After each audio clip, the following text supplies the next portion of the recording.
할렐루야. 여러분들에게 주님의 은혜가 넘쳐나게 되기를 축원합니다.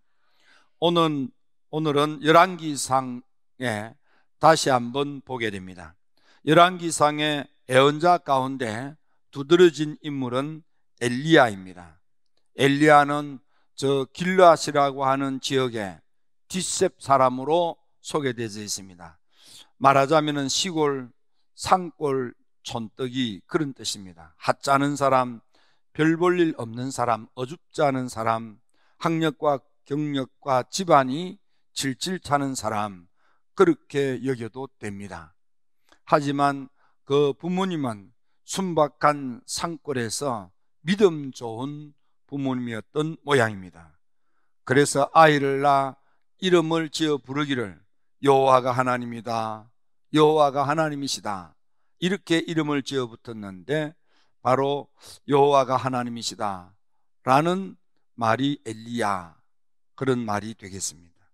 해서 엘리야 엘리야 이럴 때마다 여호와가 하나님이시다, 너 하나님 잘 믿어야 돼, 이런 의미로 그 아이를 늘 부르곤 했습니다.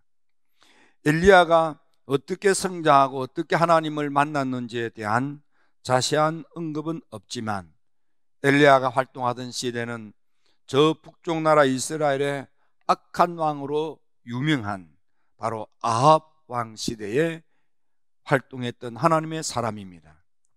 그는 몸에 털이 많아서 아주 털복숭이 같은 사람이었고 부모님의 믿음의 양육 가운데서 그 이름이 여호와가 하나님이시다 라는 이름으로 불려졌던 것처럼 이 엘리야는 하나님에 대한 열정이 특별했습니다. 그래서 성경에서는 이 엘리야를 가리켜 하나님을 경외하는 열심이 특별했다, 그렇게 소개를 하고 있습니다. 엘리야의 뒤를 이어서 많은 제자들이 있었는데 그 가운데 유명한 제자가 바로 엘리사이기도 합니다. 그래서 엘리야는 제자들도 잘 키우고 다음 세대도 잘 키운 훌륭한 지도자로 볼 수 있겠습니다. 엘리야는 이름이 뜻하는 대로 우상타파에 앞장서고 하나님만이 유일한 신앙의 대상으로 삼는 그런 대표적인 선지자로 활동을 했습니다. 특별히 신약 성경에 보면 세례 요한의 예표적인 인물로 엘리야로 소개되어 있습니다. 엘리야가 살던 시대는 3년 6개월 동안 극심한 가뭄으로 인해서, 그래서 흉년이 들고 기근이 들고 먹고 살기가 매우 어려운 때입니다.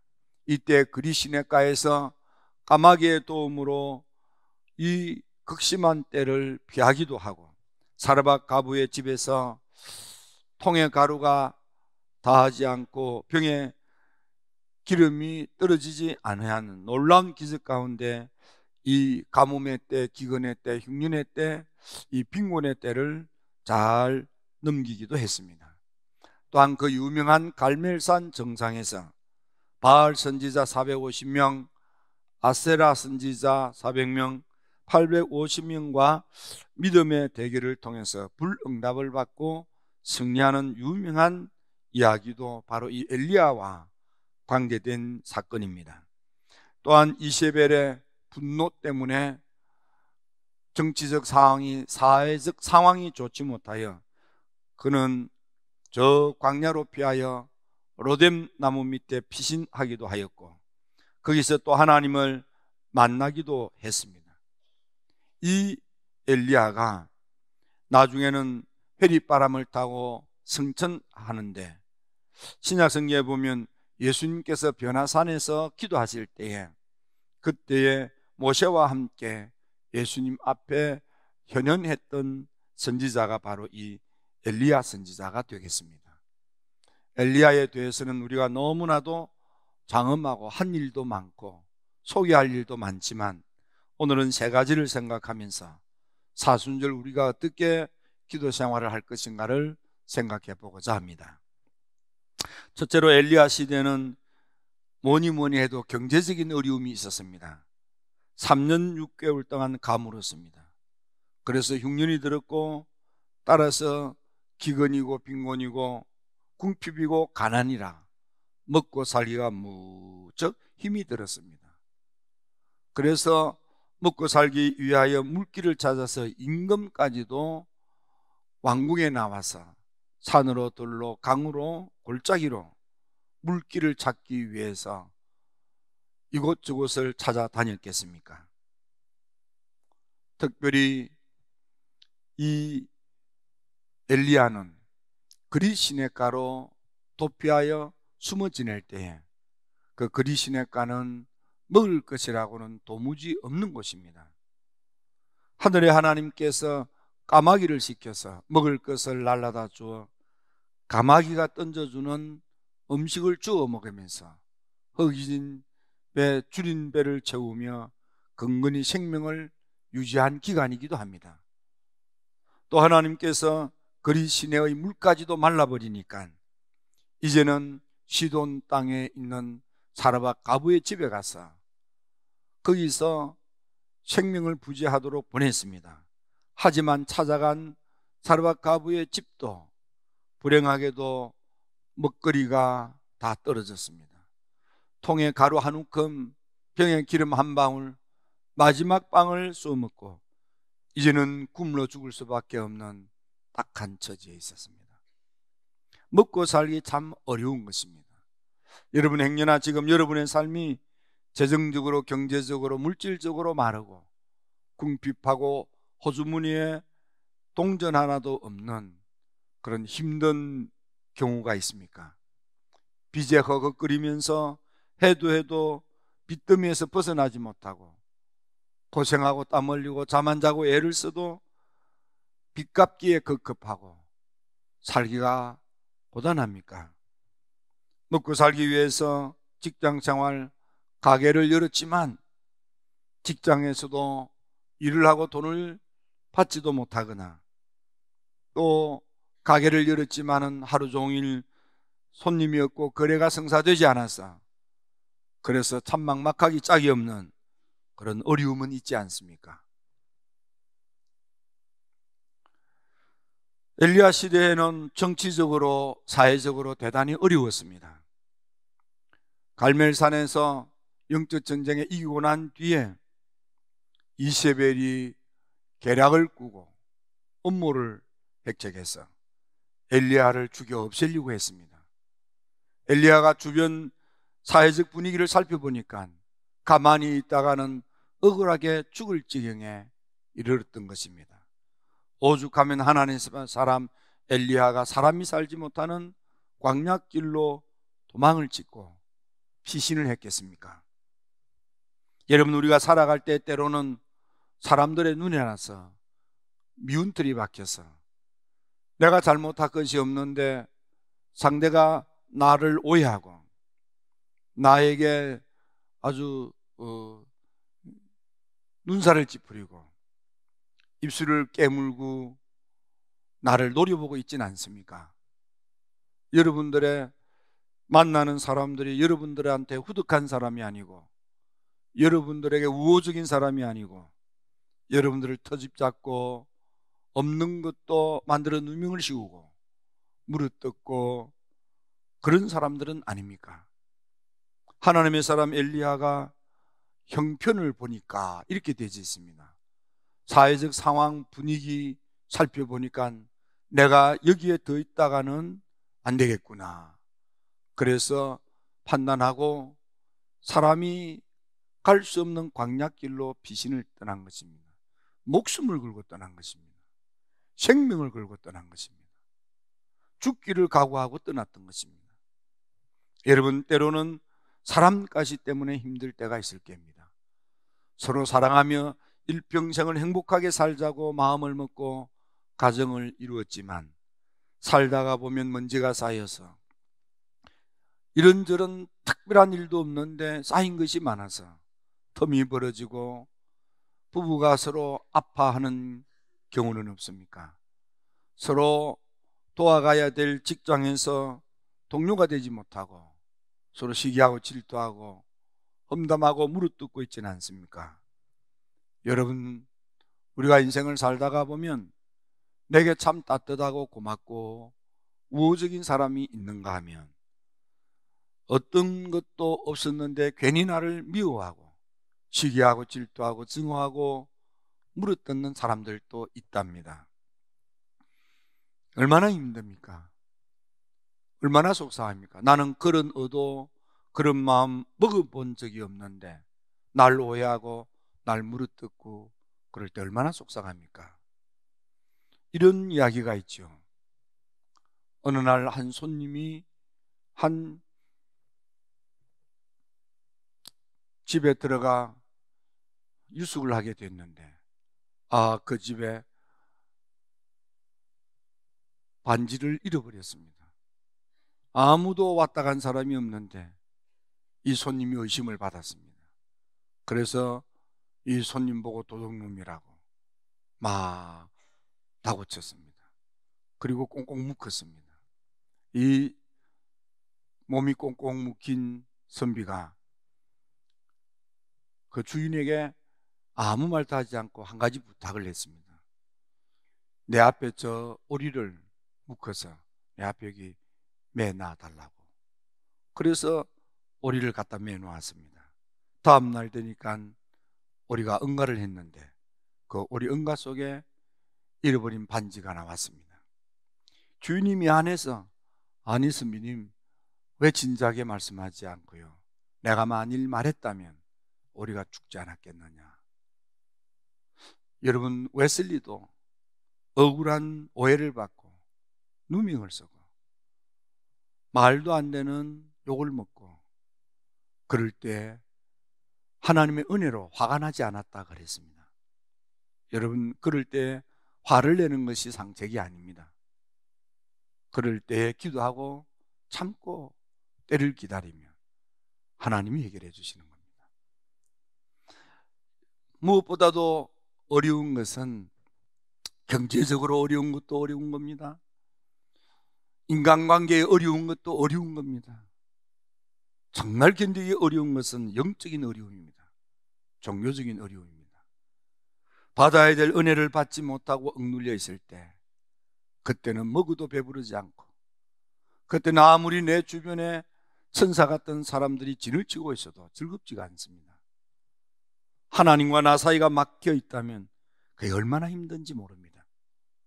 여러분 엘리야가 살던 시대에는 온 세상이 우상 문화로 덕실거렸습니다.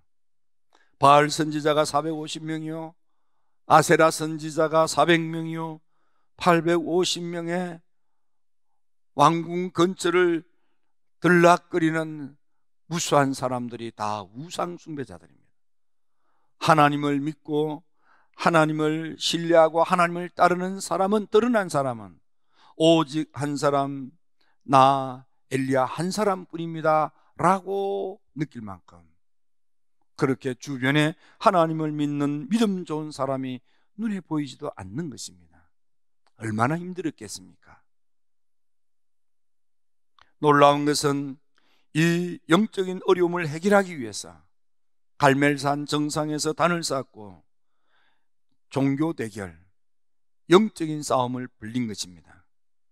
바알과 아세라 지도자들이 온종일 자기 몸을 해하면서까지 기도했지만 응답이 없었습니다.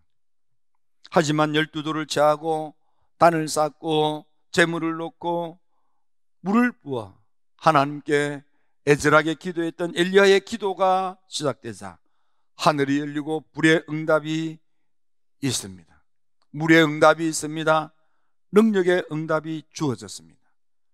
그래서 엘리야가 이런 종교의 어려움에서 영적인 막힘에서 이기고 승리하여 위대한 하나님의 사람 선지자가 된 것을 우리는 잘 알고 있습니다. 엘리야가 이렇게 경제적인 문제, 이런 인간관계로 인한 정치적이고 사회적인 문제, 영적인 문제, 믿음의 문제를 해결하는 유일한 방법이 무엇입니까? 바로 그의 기도 생활에 있는 것입니다. 여러분, 사순절은 어떤 때입니까?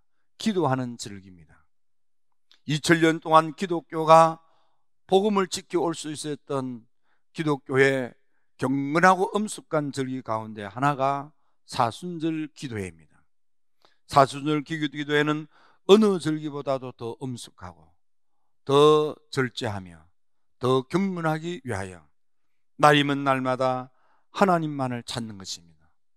세상에 좋은 일이 있어도 뒤로 미루고 하나님께 나아가 나를 위하여 피 흘리신 예수님의 십자가 앞에 무릎을 꿇고 고개를 숙이며 머리를 조아리고 하나님께 매달려 기도하는 것입니다.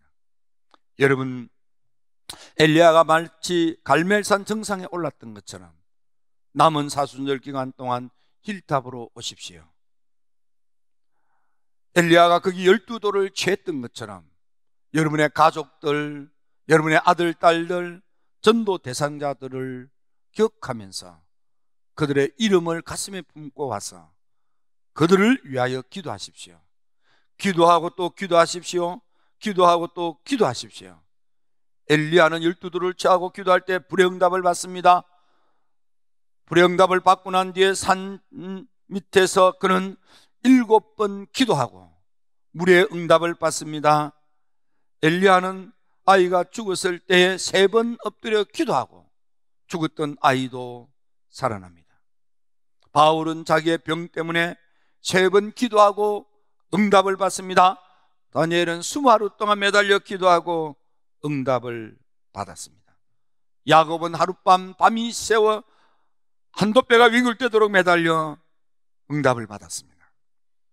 여러분, 하나님의 응답은 하나님의 때에 일어납니다.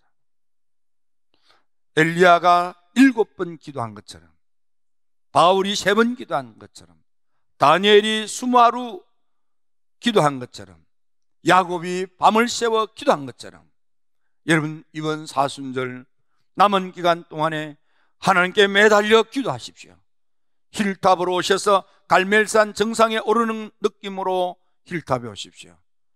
응답이 올 때까지 매달려 기도하시고, 작은 응답이라도 아멘 하시고, 손바닥만 구름 한 조각 보고서라도 그걸 표정으로 삼고 아멘 한 것처럼 여러분 믿음을 가지십시오. 모세는 자기가 가지고 있던 지팡이를 하나님의 능력의 지팡이로 믿고 나아가 이스라엘 백성들을 출애굽을 시켰던 것입니다. 엘리야는 손바닥만한 구름 조각 하나를 보고 물 응답이 주어지는 3년 6개월 동안 가물었던 하늘의 문이 열리고 생명의 비가 쏟아진다는 사실을 그는 믿었던 것입니다. 여러분, 그렇습니다. 이번 사순절 남은 기간 동안에 우리 기도합시다. 새벽에 나와 기도합시다. 저녁에 나와 기도합시다. 낮에 나와 기도합시다.